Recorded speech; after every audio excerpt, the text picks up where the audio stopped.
어머니가 복살당했습니다. 모든 증거는 아버지의 젊은 첩을 가리켰습니다. 관가는 그녀를 잡아갔고 고문이 시작되었습니다. 그런데 한 달 뒤, 아버지의 아들이 관가 문을 두드렸습니다. 그리고 이렇게 말했습니다.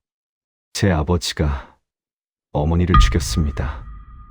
조선시대에 한 양반 집안에서 일어난 이야기입니다. 당시 기록에는 이렇게 남아 있습니다.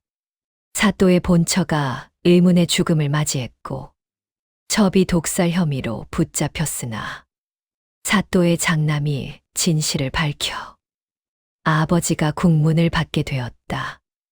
아들은 왜 아버지를 고발했을까요? 그 첩은 정말 무고했을까요? 지금부터 그 진실을 들려드리겠습니다.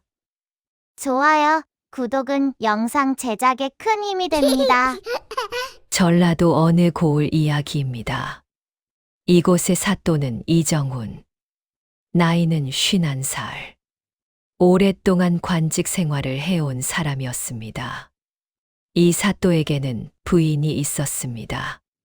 이름은 박씨 부인. 나이는 48. 하지만 그녀의 눈빛은 외로웠습니다. 남편의 마음은 이미 오래전 그녀를 떠나 있었기 때문이지요. 두 사람은 30해를 함께 살았습니다. 슬하에는 3 자녀가 있었습니다. 장남 이승휘, 28, 아버지와는 달리 마음이 따뜻한 젊은이였습니다. 둘째 딸은 다른 양반가로 시집을 갔고, 막내 아들은 한양에서 과거 공부 중이었습니다. 이 집안은 겉으로 보기엔 화목했습니다. 하지만 속을 들여다보면 달랐습니다. 이 사또는 차갑고 무뚝뚝한 사람이었으며 부인에게도 자식들에게도 정이 없었습니다. 그저 체면과 명예만을 중시했습니다. 박씨 부인은 온순한 여인이었습니다. 30해 동안 남편을 섬기며 살아가며 불평 한 번 하지 않고 늘 웃으며 지냈습니다. 하지만 그녀의 눈빛은 외로웠습니다. 장남 승희는 아버지를 닮지 않았습니다. 오히려 어머니를 닮아 마음이 따뜻했습니다. 어머니가 외로워하는 것을 알고 있었고 늘 걱정했습니다. 그러던 어느 봄날이었습니다. 이 사또가 기생집에서 한 여인을 데려왔습니다. 이름은 월선. 나이는 23. 기생이었습니다. 월선은 눈에 띄게 아름다웠습니다. 피부는 하얗고 눈은 맑았습니다. 노한 말투는 부드럽고 걸음걸이는 우아했습니다. 이 사또는 그녀를 보자마자 마음을 빼앗겼습니다. 그리고 첩으로 들이기로 결정했습니다. 박씨 부인에게도 알렸습니다. 첩을 들이려 한다. 박씨 부인은 아무 말도 하지 못했습니다. 조선시대에 양반이 첩을 두는 것은 흔한 일이었기 때문이죠. 부인이 반대할 권리는 없었습니다. 박씨 부인은 그저 고개를 끄덕였습니다. 예, 영감마님 뜻대로 하십시오. 목소리는 떨리고 있었지만 이 사또는 신경 쓰지 않았습니다. 그렇게 월선이 집으로 들어왔고 안채에서 떨어진 별채가 월선에게 주어졌습니다. 하녀 하나가 그녀를 시중들게 되었습니다. 그리고 이 사또는 매일 저녁 월선의 방으로 갔습니다. 하녀와 하인들은 그런 이 사또를 보고 수근거렸습니다. 월선. 사람들은 그녀를 사또의 첩이라 불렀습니다. 하지만 그녀가 어떻게 기생이 되었는지, 그녀가 왜 이곳에 왔는지 궁금해 하지 않았습니다. 월선은 원래 양반가의 딸이었습니다. 하지만 아버지가 영모에 연루되어 집안이 몰락했습니다. 당시 월선은 10살. 관가에서 집안의 재산을 모두 빼앗아 갔고 어머니와 함께 기생으로 팔려갔습니다. 어머니는 견디지 못하고 월선이 15이 되던 해 세상을 등졌습니다.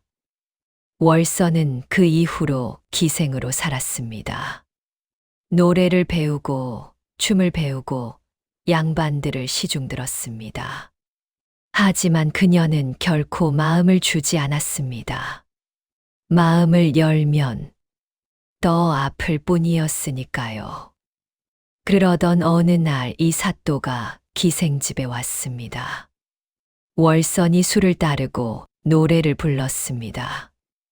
이 사또는 월선을 보자마자 마음을 빼앗겼습니다. 내 첩이 되어라. 월선은 거절할 수 없었습니다.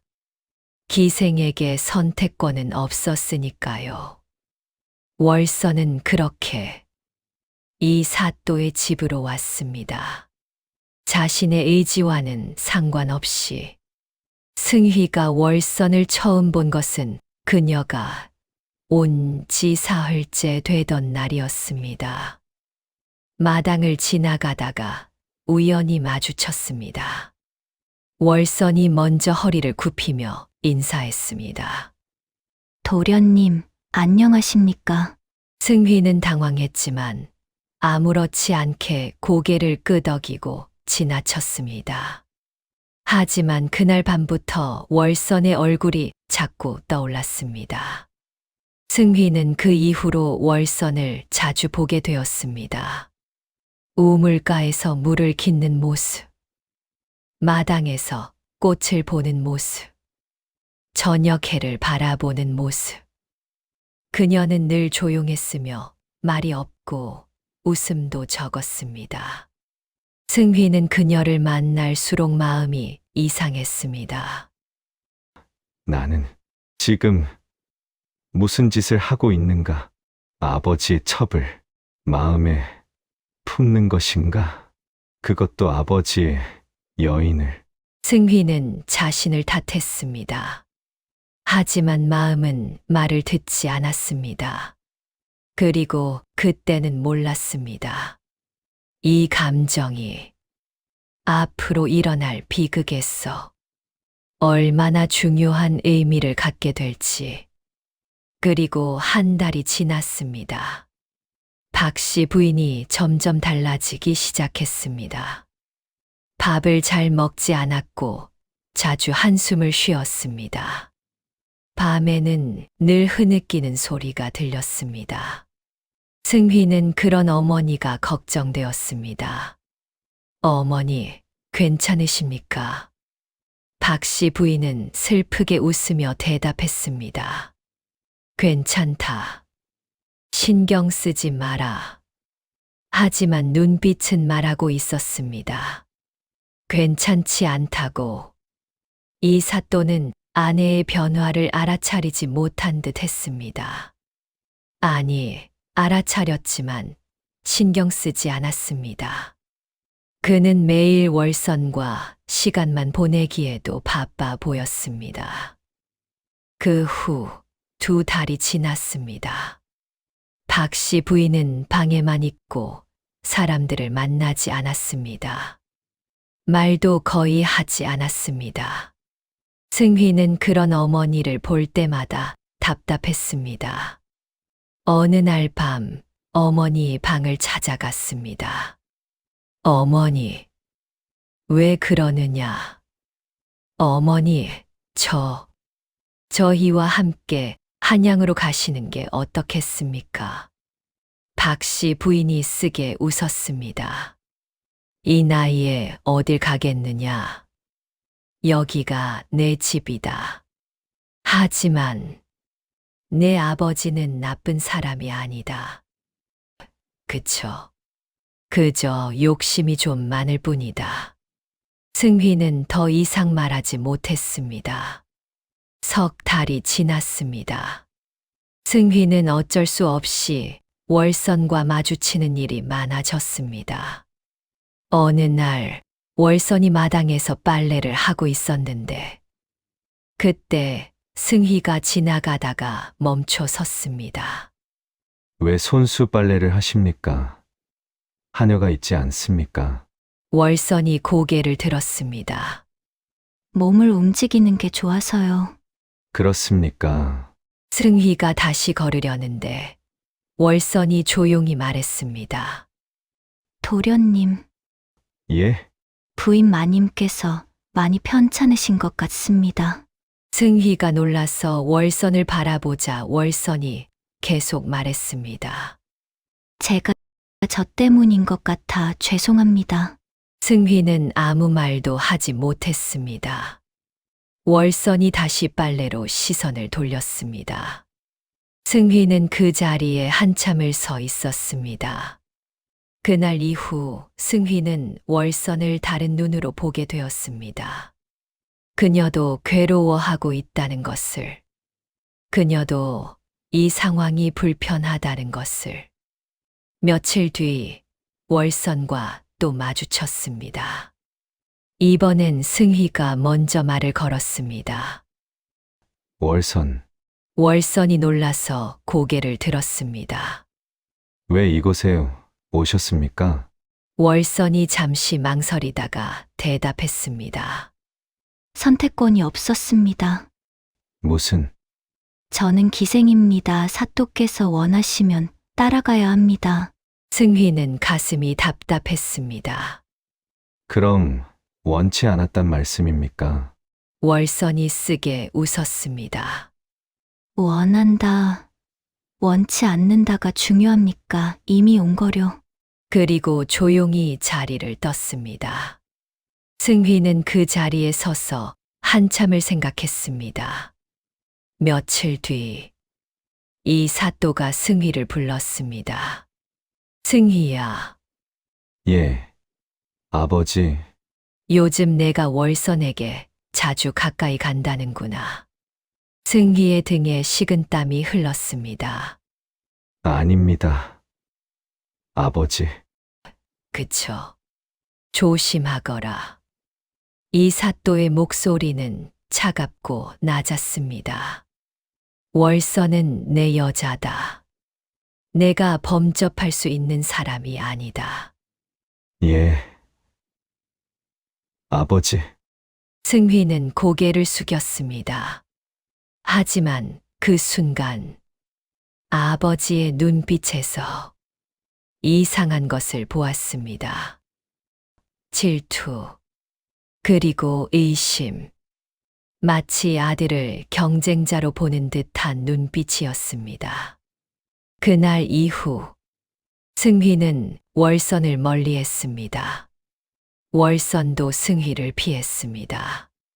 두 사람은 알고 있었습니다. 이것이 옳은 일이라는 것을요. 하지만 운명은 그들을 다시 만나게 할 것이었습니다. 그것도 가장 비극적인 방식으로 넉 달째 되던 날이었습니다. 이상한 일이 일어났습니다. 박 씨 부인이 갑자기 배탈이 나고 심하게 구토를 하며 열이 났습니다. 의원을 다시 불렀습니다. 의원이 진맥을 하고 말했습니다. 소화가 안 되신 것 같습니다. 약을 드리겠습니다. 약을 먹고 부인은 조금 나아졌습니다. 하지만 일주일 뒤 똑같은 증상이 나타났습니다. 이번엔 더 심했습니다. 의원이 다시 왔습니다. 이상합니다. 무언가 잘못된 음식을 드신 것 같은데. 이 사또가 물었습니다. 그럼 무엇을 조심해야 하오? 음식을 조심하셔야 합니다. 상한 음식이나 맞지 않는 음식은 피하십시오. 박 씨 부인은 또 약을 먹고 회복했습니다. 하지만 보름 뒤 똑같은 일이 일어났습니다. 이번엔 더더욱 심했습니다. 박 씨 부인은 사흘 동안 깨어나지 못했고 온 집안이 발칵 뒤집혔습니다.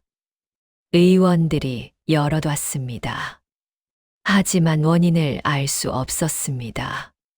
승휘는 밤낮으로 어머니 곁을 지켰습니다. 사흘째 되는 날, 박 씨 부인이 깨어났습니다. 승휘가 손을 잡으며 어머니, 박 씨 부인이 힘없이 웃었습니다. 괜찮다. 걱정 마라. 하지만 얼굴은 창백했고 몸은 점점 뼈만 남아갔습니다. 승휘는 어머니가 너무 자주 반복되어 아픈 이 상황이 이상하다고 생각했습니다. 그리고 패턴이 있었습니다. 좋아졌다가 다시 나빠지는 것. 승휘는 하녀들에게 물었습니다. 어머니가 평소에 무엇을 드십니까? 밥과 반찬을 드십니다. 약도 드시고요. 약은 누가 다립니까? 안채 하녀가 다립니다. 승휘는 안채 하녀를 불렀습니다. 어머니, 약은 어떻게 다리고 있느냐? 의원께서 주신 약재로 매일 다리고 있습니다. 약재는 어디 보관하느냐? 안채 찬장에 보관하고 있습니다. 승휘는 찬장을 확인해 보았습니다. 약재들이 잘 정리되어 있었습니다. 이상한 점은 딱히 없어 보였지만 승휘는 여전히 이 상황이 의심스러웠습니다. 며칠 뒤 승휘는 몰래 어머니의 약을 한 사발 덜어냈습니다. 그리고 다른 의원에게 가져갔습니다. 이 약을 한번 보아주십시오. 의원이 약을 살펴보았습니다. 소화를 돕는 약재들이 들어 있습니다. 문제 없어 보입니다. 승휘는 실망했지만 이렇게 포기할 순 없었습니다. 5달째 되던 날, 박 씨 부인의 상태가 급격히 악화되고 이번엔 회복하지 못했습니다. 박 씨 부인은 온몸에 경련이 일어났고 토혈을 했습니다. 의원들이 달려왔지만 속수무책이었습니다. 이건 독입니다. 한 의원이 조심스럽게 말했습니다. 독. 이 사또가 놀라서 물었습니다. 예, 독살 증상입니다. 집안이 발칵 뒤집혔습니다. 박 씨 부인은 그날 저녁 안타깝게도 숨을 거두고 말았습니다. 마지막 순간까지도 승휘는 어머니의 손을 잡고 있었습니다. 박 씨 부인이 힘없이 말했습니다. 승휘야. 예, 어머니. 원망하지 마라. 무슨 말씀이십니까? 내 아버지를 원망하지 마라.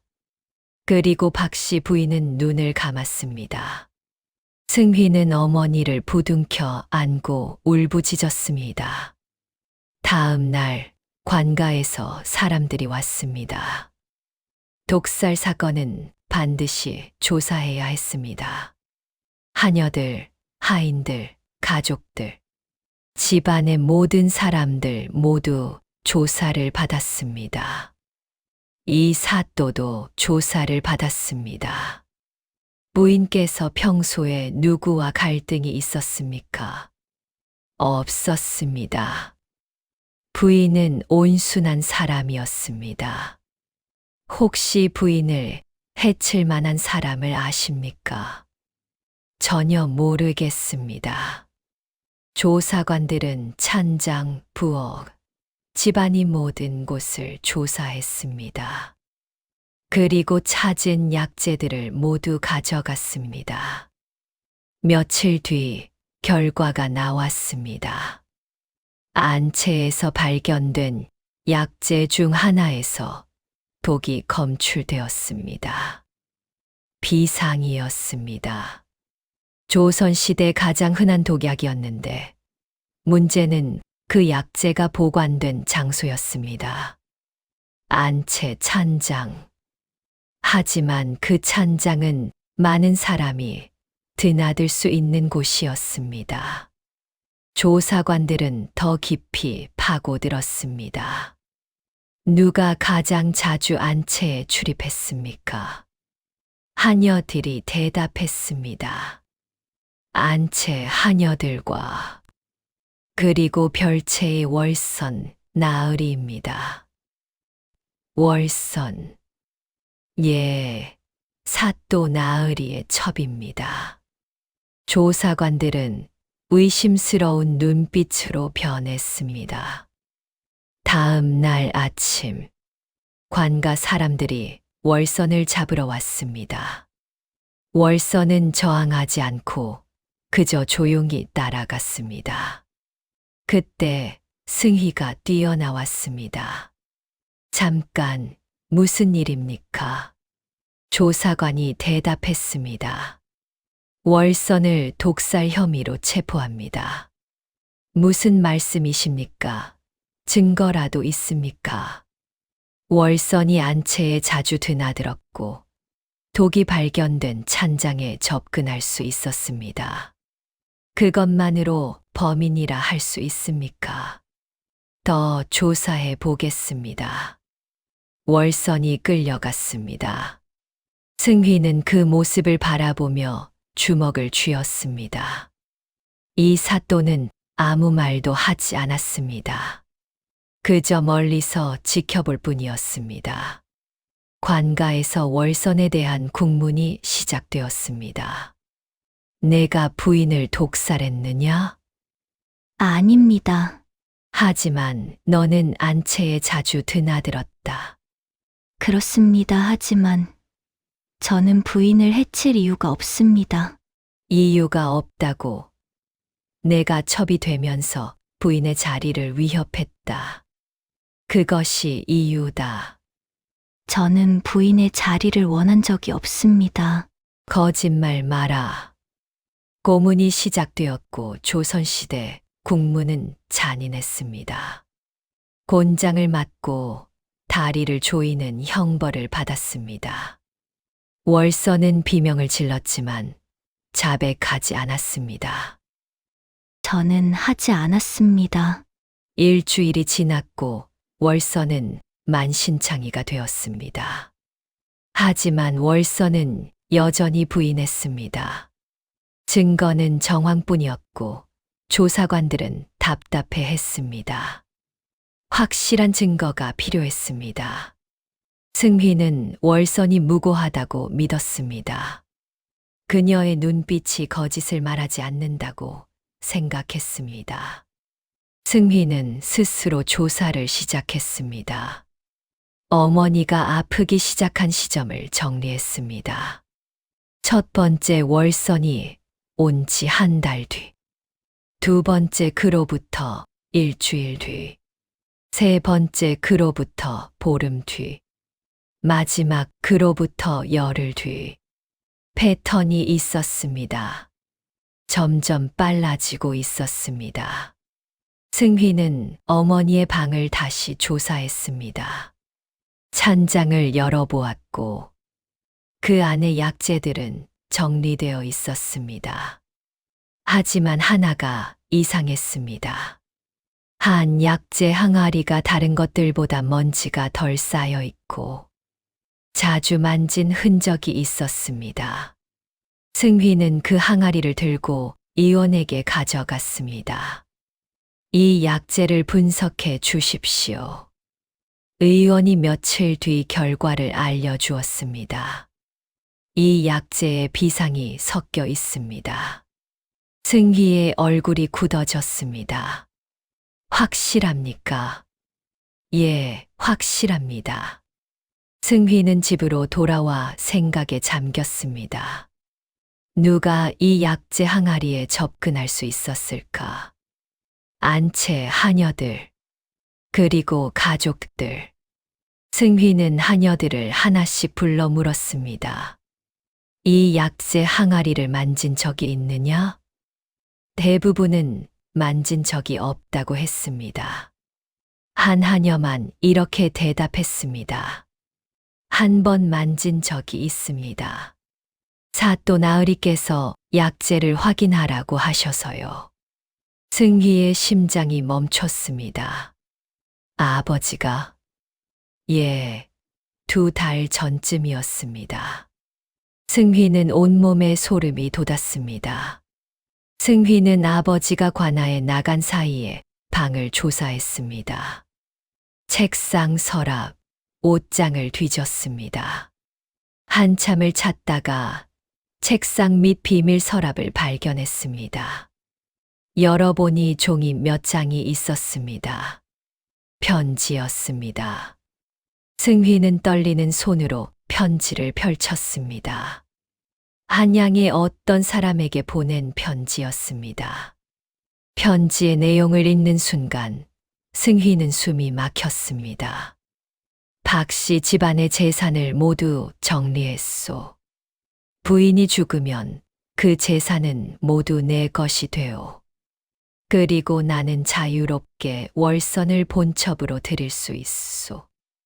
다른 편지도 있었습니다. 비상을 구했소. 조금씩 먹이면 병으로 보일 것이오. 아무도 의심하지 못할 것이오. 승희는 편지를 떨어뜨렸습니다. 손이 너무 떨려서 다시 잡을 수가 없었습니다. 범인은 아버지였습니다. 아버지가 어머니를 죽였습니다. 어머니의 재산 때문에.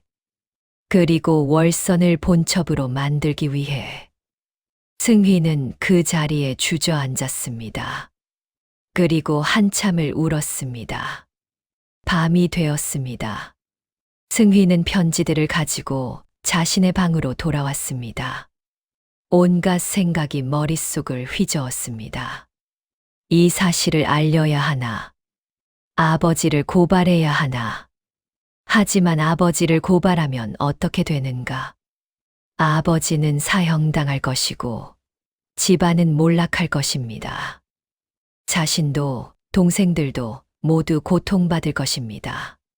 하지만 무고한 월선이 고문받고 있고 어머니는 억울하게 돌아가셨습니다.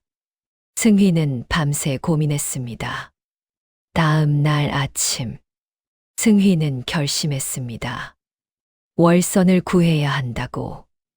어머니의 억울함을 풀어야 한다고. 설령 그것이 아버지를, 우리 가문을 파멸시키는 일이라 해도. 승희는 편지를 품에 넣고 관가로 향했습니다. 승희가 관가 문을 두드렸습니다. 무슨 일이냐? 독살 사건과 관련하여 말씀드릴 것이 있습니다. 조사관이 나왔습니다. 말해보거라. 승희는 깊은 숨을 쉬었습니다. 그리고 말했습니다. 제 아버지가 어머니를 죽였습니다.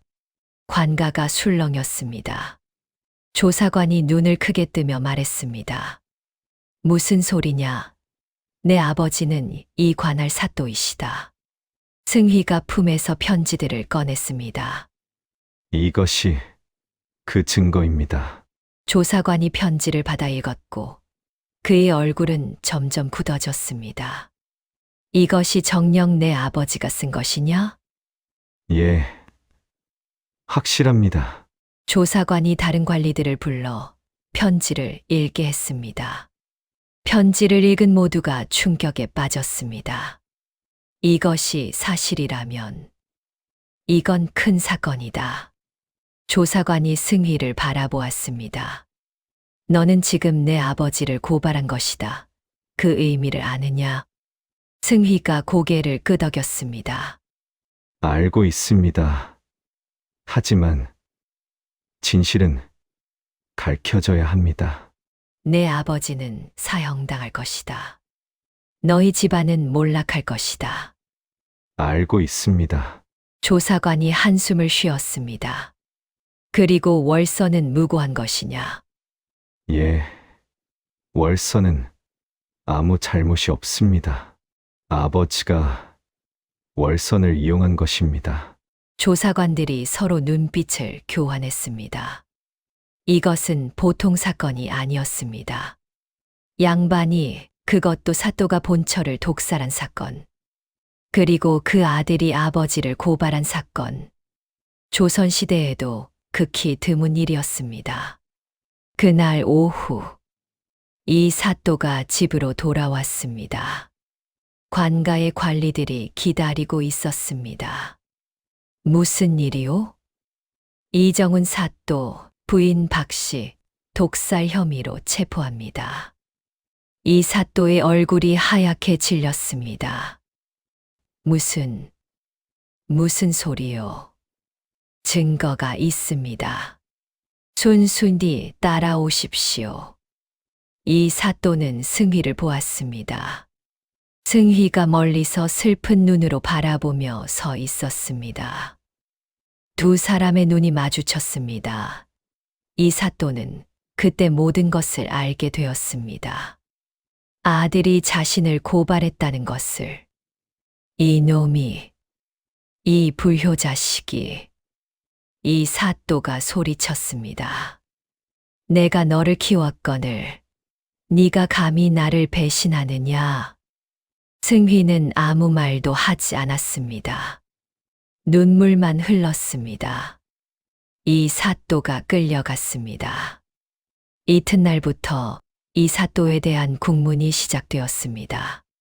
처음에는 완강히 부인했습니다. 나는 하지 않았다. 이것은 모함이다. 하지만 증거인 편지들이 제시되었습니다. 필체 감정도 이루어졌습니다. 이 사또가 쓴 것이 확실했습니다. 사흘 뒤, 이 사또는 결국 자백했습니다. 그렇다, 내가 모두 저지른 짓이다. 조사관이 물었습니다. 왜 그런 짓을 했느냐? 이 사또가 힘없이 대답했습니다. 박씨 집안의 재산이 탐났다. 그리고 나는 월선과 함께하고 싶었다. 그럼 월선도 공모자냐? 아니다. 월선은 아무것도 모른다. 내가 혼자 한 일이다. 이 사또는 무릎을 꿇었습니다. 월선은 풀어주어라. 제발. 그것이 이 사또의 마지막 부탁이었습니다. 이 사또는 원래 이렇게 차갑고 무서운 사람이 아니었습니다. 30년 전 젊은 이정훈은 가난한 선비였지만 순수했습니다. 양반가의 부잣집 외동딸 박씨와 사랑에 빠져 혼인까지 했습니다. 그 후 이정훈은 과거에 급제하여 관직을 얻었습니다. 박씨와 행복한 가정을 꾸렸습니다. 하지만 점점 이정훈은 관직 생활을 하면서 재물의 달콤함과 권력의 힘을 맛보기 시작했습니다. 뇌물을 받고 백성의 땅을 빼앗기 시작했습니다. 그리고 박 씨는 점점 탐욕스럽게 변하는 남편을 보며 슬퍼했습니다. 더 이상 안 되겠다 생각한 박 씨 부인은 남편에게 더 이상 뇌물과 백성들의 땅을 빼앗지 말라고 말했습니다. 하지만 이정훈은 박 씨 부인의 말을 듣고 차갑게 웃으며 말했습니다. 이 세상은 강한 자가 살아남는 곳이요. 박 씨 부인이 하지만 이라고 말하는 순간 이정훈이 소리쳤습니다. 더 이상 말하지 마시오. 그날 이후 두 사람 사이에는 보이지 않는 벽이 생겼습니다. 그리고 세월이 흘러 이정훈은 사또가 되어 더 많은 권세와 재물을 얻었지만 탐욕은 더 커졌고 지금의 비극적인 결말을 맞게 되었습니다. 한 달 뒤 판결이 내려졌습니다. 박씨 독살죄로, 이정훈은 사형. 이 사또가 사형당하고 집안의 재산은 모두 몰수되었습니다. 그리고 월선은 석방되었습니다. 월선이 관가를 나서는 날, 승희가 기다리고 있었습니다. 월선은 승희를 보고 멈춰 섰습니다. 두 사람은 한참을 서로를 바라보았습니다. 승희가 먼저 말했습니다. 죄송합니다. 월선이 고개를 저었습니다. 아닙니다. 도련님께서 저를 구해주셨습니다. 아버지가 당신을 이용하고 누명을 씌웠습니다. 월선은 쓰게 웃었습니다. 알고 있었습니다. 저는 결국 아무것도 아니었습니다. 어디로 가실 예정입니까? 멀리 이 고을을 떠나려 합니다. 승희는 품에서 돈주머니를 꺼냈습니다. 이것을 받아주십시오. 월선이 손을 저었습니다. 받을 수 없습니다. 제발 이것만이라도. 월선은 잠시 망설이다가 받았습니다. 감사합니다, 도련님. 그리고 월선은 허리를 굽혀 인사하고는 돌아서서 걸어갔습니다. 승희는 점점 멀어져 가는 월선의 뒷모습을 한참 바라보았습니다. 그리고 승희는 한참을 그 자리에 서 있었습니다. 보름 뒤, 이 사또는 처형되었습니다. 승희는 그 자리에 가지 않았습니다. 집안은 몰락했고 승희와 동생들은 작은 집으로 이사했습니다. 더 이상 양반 대접을 받지 못했습니다. 사람들은 손가락질했습니다. 저것들이 아버지를 고발한 집안이다. 효도도 모르는 불효자들이다. 하지만 어떤 사람들은 달랐습니다. 저 젊은이는 옳은 일을 했다. 진실을 밝힌 것이다. 승희는 마을 사람들의 수근거림을 신경 쓰지 않았습니다. 그저 어머니 산소를 자주 찾아갔습니다. 무덤 앞에 앉아 말했습니다. 어머니, 억울함을 풀어드렸습니다. 편히 쉬십시오. 이 이야기는 아들이 아버지를 고발한 사건으로 기록되어 있습니다. 당시 조선사회에서 이것은 엄청난 파문을 일으켰습니다. 효를 가장 중요한 덕목으로 여기던 시대였기 때문입니다. 승희는 여자 때문에 아버지를 버린 불효자로 낙인 찍혔습니다. 하지만 일부 학자들은 그를 옹호했습니다. 진실을 밝히는 것이 진정한 효도다. 무고한 사람을 구하는 것이 의로운 일이다. 논쟁은 오래 지속되었습니다. 승희는 그 후 어떻게 살았을까요? 기록에는 남아있지 않습니다. 아마도 조용히 아픈 기억을 가지고 평생 살았을 것입니다. 월선은 어디로 갔을까요? 어떤 돈 많은 사내를 만나 결혼해 행복하게 살았다는 소문이 돌았을 뿐, 그 역시 알 수는 없었습니다. 다만 한 가지 확실한 것은 그녀가 무고했다는 진실이 밝혀졌다는 것입니다. 승희는 선택의 기로에 섰었습니다. 아버지를 지키고 집안을 지킬 것인가? 아니면 진실을 밝히고 정의를 세울 것인가? 그는 후자를 택했습니다. 그 선택은 옳았을까요? 어떤 이들은 불효라 했고, 어떤 이들은 의로움이라 했습니다. 여러분은 어떻게 생각하십니까? 역사는 때로 우리에게 어려운 질문을 던집니다. 가족에 대한 의리와 진실에 대한 책임, 둘 중 무엇이 더 중요할까요? 승희는 자신의 양심을 따랐습니다. 비록 그것이 가족을 배신하는 것처럼 보였지만 더 큰 정의를 위한 선택이었습니다. 그리고 무고한 월선을 구했습니다. 이것으로 조강지처를 독살한 사또. 아들의 선택은 이야기를 마칩니다. 이 이야기가 여러분께 어떤 의미로 다가왔을까요? 교도란 무엇인가? 정의란 무엇인가? 진실이란 무엇인가? 여러분은 승희와 같은 상황이라면 어떤 선택을 했을까요? 각자의 마음 속에서 답을 찾아보시기 바랍니다. 오늘도 비문야담을 시청해 주셔서 감사합니다. 다음 편에서는 더 흥미롭고 재미있는 이야기로 만나 뵙겠습니다. 구독과 좋아요 부탁드립니다.